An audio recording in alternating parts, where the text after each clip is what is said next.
بسم اللہ الرحمن الرحیم۔ السلام علیکم friend, welcome to back my channel Rizwan health tips.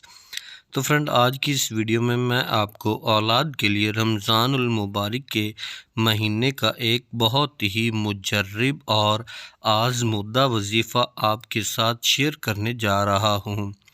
پچھلے رمضان المبارک میں یہ وظیفہ جن لوگوں نے کیا یا میں نے ان کو بتایا، ان کو آج وہ اولاد کی نعمت سے مالا مال ہیں۔ آپ لوگ بھی یہ وظیفہ کر سکتے ہیں۔ اگر آپ بے اولاد ہیں تو انشاءاللہ اس وظیفہ کی برکت سے اللہ تعالیٰ آپ کے ہاں اولاد نرینہ کی جو نعمت ہے اس کو آپ کا مقدر بنا دے گا۔ تو ویڈیو کی طرف بڑھنے سے پہلے میں آپ کو یہاں پر ایک ریکویسٹ کرتا چلوں کہ اگر آپ نے میرے چینل رضوان ہیلتھ ٹپس کو سبسکرائب نہیں کیا تو کائنڈلی اس چینل کو سبسکرائب کر لیں اور ساتھ ہی کھڑے بیل والے بٹن کو بھی لازمی پریس کر لیں تاکہ اس طرح کی نئی ویڈیو کا نوٹیفیکیشن مل سکے آپ کو سب سے پہلے۔ تو چلتے ہیں ویڈیو کی جانب۔ تو فرینڈ، رمضان المبارک کا مہینہ تمام مہینوں سے افضل مہینہ ہے۔ ارشاد باری تعالیٰ ہے کہ میرا بندہ اس وقت میرے بہت زیادہ قریب ہوتا ہے جب وہ افطار کے وقت خشک ہونٹ، پیاسی زبان، سوکھی ہوئی آنکھوں اور بھوکے پیٹ افطاری کرنے کے لیے بیٹھتا ہے۔ تو اس وقت میرا بندہ مجھ سے جو بھی دعا مانگتا ہے میں خدا اس کی دعا کو قبول کرتا ہوں، کبھی بھی رد نہیں کرتا۔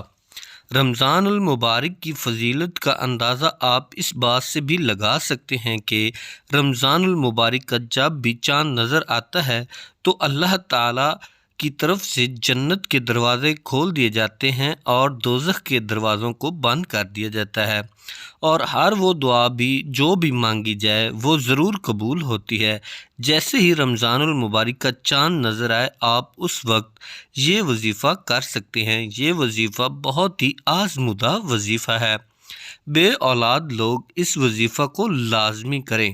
اگر آپ کو اولاد کے لیے بہت سے وظائف کرنے کے بعد بھی اولاد نہیں ہوئی تو ایک بار یہ وظیفہ آپ نے ضرور کرنا ہے۔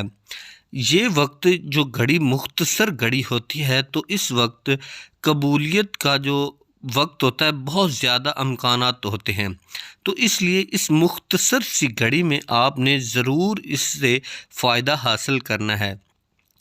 یہ وظیفہ چند منٹ تک کا ہے جو ایک بار ہی آپ نے کرنا ہے۔ جس وقت رمضان المبارک کا چاند نظر آتا ہے تو اس وقت آپ نے 21 مرتبہ سورہ فاتحہ پڑھنی ہے۔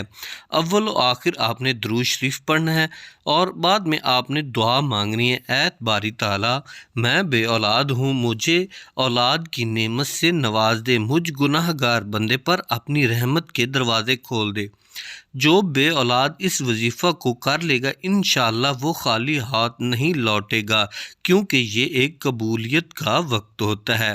انشاءاللہ تعالی ضرور جو اولاد ہے وہ آپ کی مقدر بن جائے گی اور اللہ تعالیٰ آپ کو اس سے نعمت سے نواز دے گا۔